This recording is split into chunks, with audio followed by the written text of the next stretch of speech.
Bonjour mes chers étudiants, troisième année de collège Biof. J'espère que vous êtes en bonne et parfaite santé. Donc je vous ai ramené un extrait d'un examen régional pour les candidats libres, la session janvier 2019, comme vous voyez de la région orientale de Oujda. La durée c'est 1 heure, le modèle c'est 1. Donc je vais commencer par la partie restitution de connaissances. Ils vont demander des questions. Notez bien que la partie est là pour barème 8 points. Donc, quelles sont ces questions-là? Définir les notions suivantes. Qu'est-ce que c'est la ration alimentaire? Qu'est-ce que c'est la carence alimentaire? Vous allez trouver dans ma chaîne, mes chers étudiants, toute une capsule indépendante expliquant ces notions-là et des exercices concernant comment calculer la ration alimentaire, comment la déterminer et aussi la notion de carence alimentaire et les différentes carences alimentaires qu'on a étudiées dans le cours. Donc, qu'est-ce que c'est la ration alimentaire? Voilà mes chers étudiants, la ration alimentaire, c'est la quantité d'aliments nécessaires pour répondre aux besoins quotidiens de l'individu pendant 24 heures en matière et en énergie. دونك الكتلة الغذائية هي كمية الأغذية التي تلبي الحاجيات اليومية للإنسان en matière et en énergie. Donc, c'est la quantité d'aliments nécessaires pour répondre aux besoins quotidiens de l'individu en matière et en énergie. Lorsque je passe à la notion les carences alimentaires, c'est quoi une carence alimentaire?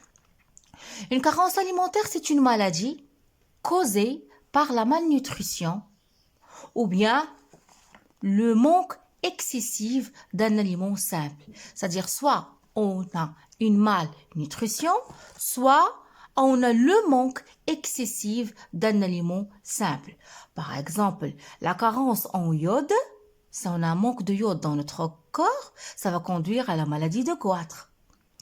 La carence en vitamine D, ça va conduire à la maladie de rachitisme.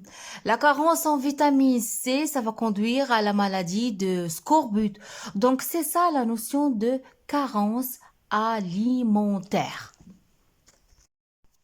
On passe au deuxième exercice de la restitution de connaissances. Relier chaque élément du groupe A à la fonction qui le convient dans le groupe B ou bien dans le groupe D en recopiant sur votre feuille d'examen les couples 1, 2, 3 et 4 et adresser à chaque numéro la lettre correspondante.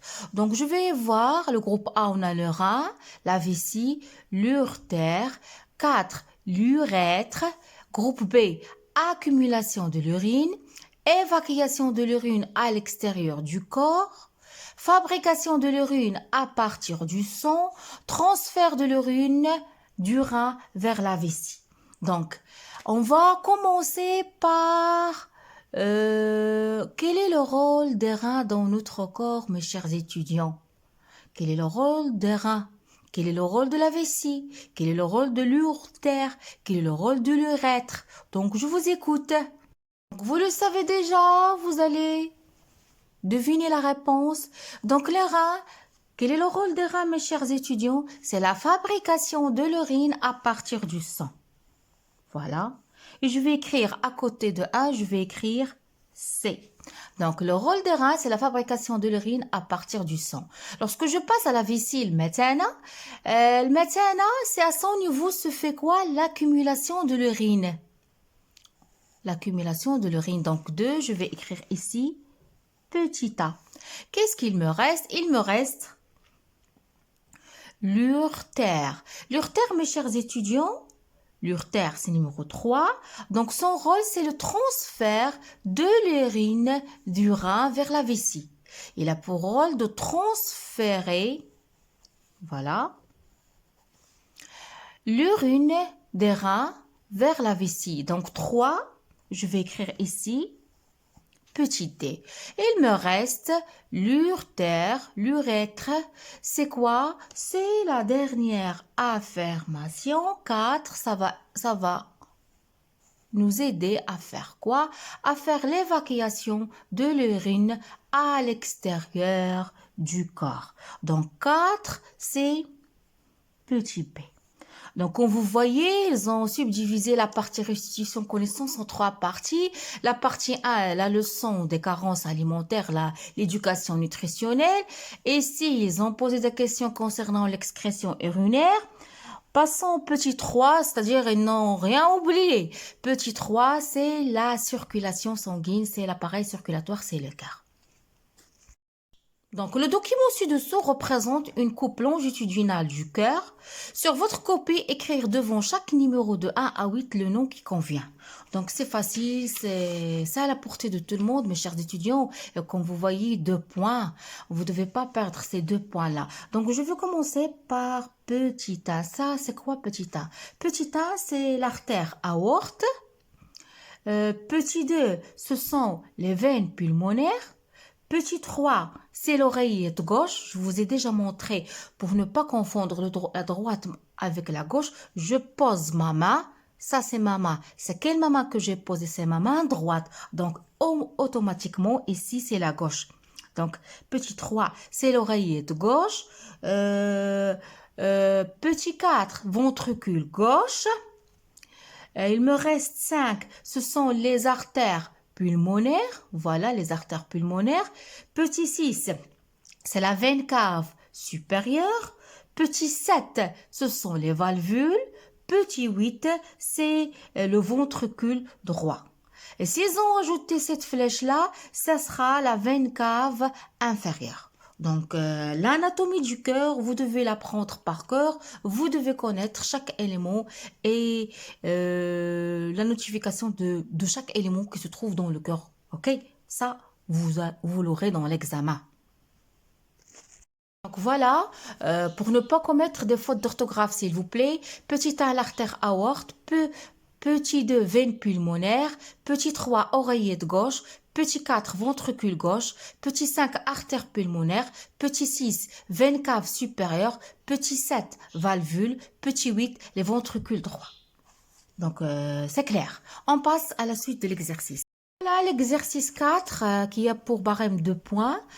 Pour chacune des propositions numérotées 1 à 4, une seule suggestion est correcte. Une seule qui est correcte. Recopiez les couples 1, 2, 3, 4 et écrire sur votre feuille d'examen, effectivement, dans chaque couple, la lettre correspond à la suggestion correcte. Donc, allez-y, on va voir quelles sont ces questions-là. Attendez, je vais régler un petit peu la caméra. Voilà. Oui. Une minute. C'est un petit peu flou, mais ça va. Voilà. Le rachitisme. Le rachitisme, le coussah, c'est une carence alimentaire qui est due à un manque à l'iode et la vitamine E, à un manque de sels de calcium et de la vitamine D, à un manque de sels de la... Regardez les pièges, mes chers étudiants. À un manque de sels de calcium et de la vitamine A, à un manque de sels de potassium et de la vitamine P. Donc, effectivement, petit D, c'est faux. Petit C, c'est faux. Petit A, l'iode, ça n'a rien à voir, l'iode, avec le rachitisme. C'est la maladie de Gourâtre qui est en relation avec l'iode. Donc, qu'est-ce qu'il nous reste? Le rachitisme, c'est une carence alimentaire qui est due à quoi? Qui est due à une carence en sel de calcium et en vitamine D. Donc, vous allez écrire sur votre feuille d'examen A, C, B. C'est clair? Donc, je passe. Petit 2. On utilise la liqueur de Feeling avec de la chaleur pour mettre en évidence. Donc, quel est le rôle de la liqueur de Feeling? Est-ce que pour mettre en évidence l'existence des acides aminés, des acides gras, des sels minéraux, des sucres réducteurs? Donc, quelle est la réponse? Juste, mes chers étudiants. Donc, je vous écoute. Quel est le rôle de la liqueur de Feeling? Vous le connaissez, le rôle de la liqueur de Feeling, c'est pour mettre en évidence l'existence des sucres réducteurs, sucre basid, mortazal. Et vous allez écrire sur votre feuille d'examen 2 avec D. La troisième affirmation, au niveau des alvéoles pulmonaires, est-ce qu'il y a dégradation des nutriments en utilisant l'oxygène pour libérer de l'énergie? La dégradation des nutriments. Non. Ça aura lieu au niveau des cellules. La dégradation des nutriments en utilisant oxygène avec libération de CO2. Aussi, ça aura lieu au niveau de la cellule. Lorsque la cellule, vous l'avez vu, lorsque la cellule, il reçoit à travers le sang l'oxygène et les nutriments, il y aura la dégradation de ces nutriments pour qu'il y aura libération de quoi? Libération de l'énergie, libération de CO2. Est-ce qu'il y a enrichissement du sang en oxygène et dégagement? Non, enrichissement du sang en CO2 et dégagement de l'oxygène. Ça, c'est faux au niveau de l'alvéole pulmonaire. Donc, l'affirmation qui est la plus correcte, qui est la juste, c'est que au niveau des alvéoles pulmonaires, on a un enrichissement du sang en oxygène et un dégagement de CO2. C'est-à-dire qu'au niveau des alvéoles pulmonaires, le sang est s'enrichit en oxygène et il y aura expulsion, un dégagement de CO2 vers l'extérieur sous forme على شكل هواء زفي. Donc, cette affirmation, donc c'est C, vous allez écrire 3C. Je passe. Les globules rouges. Quel est le rôle des globules rouges? Les globules rouges sont des cellules sanguines qui transportent. Est-ce qu'ils transportent le glucose, les acides aminés, les sels minéraux ou bien les gaz respiratoires? Quel est le rôle des globules rouges? Donc, effectivement, mes chers étudiants, ils transportent les gaz respiratoires, donc 4D. C'est la bonne réponse. Chers étudiants, ça c'est la première partie de l'examen local, la partie restitution de connaissances pour ne pas avoir une vidéo qui est trop longue, qui va me prendre beaucoup de temps pour se télécharger en YouTube. Donc j'ai filmé la partie restitution de connaissances et je vais préparer pour vous pour la prochaine fois, Inch'Allah, la partie raisonnement scientifique et compréhension écrite et graphique qui a pour point 12 points. Donc, on se retrouve pour la deuxième partie. Abonnez-vous à ma chaîne, laissez-moi beaucoup de commentaires, je vous adore.